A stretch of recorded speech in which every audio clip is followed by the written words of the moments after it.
I want to know, how was it for you to come back and reprise this character that you haven't done for 7 years? And is it kind of easier when you're doing it in animation? What was interesting about this is that because like my character in the movie was so monotone and still, it doesn't translate in animation. So while it was a bit of a challenge, like getting back into the groove of it, I actually got to reinvent her a little bit because we needed her to be happier and perkier. And so it's kind of fun because it's like you're doing the same character, but you get to change it just a little bit. So What's the relationship with Napoleon and your character like this season on the show? I mean, does it evolve? Does it go somewhere else? Or are they just best friends forever?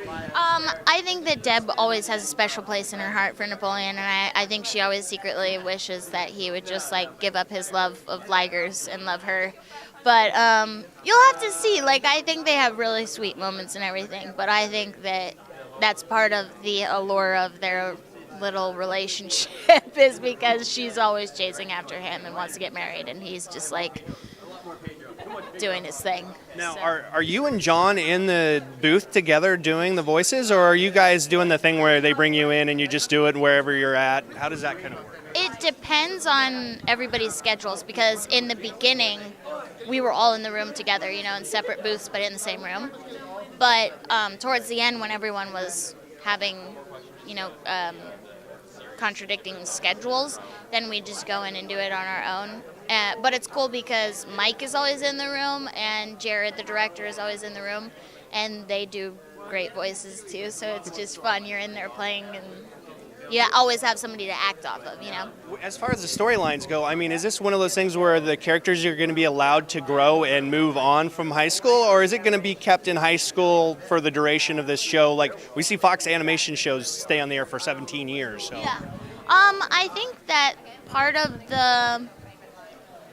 I don't know. I think that part of the magic about Napoleon is that he is so imaginative and young and, like, just never wants to grow up.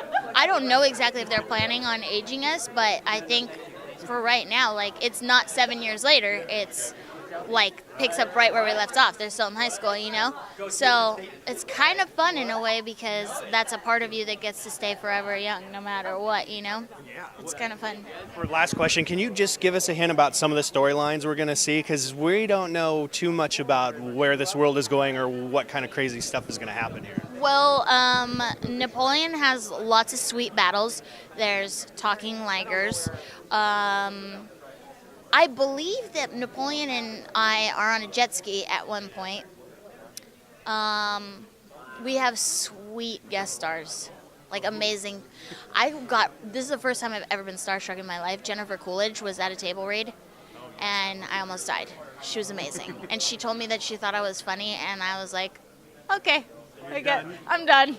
It was amazing. So we've got lots of cool stuff. Sounds good. So I appreciate it. So thank you. And yeah, big love the last season. You guys are so good in that show. All of you. I forgot you two were in the same show. And then, like, I was like, oh, you. I know. I love it.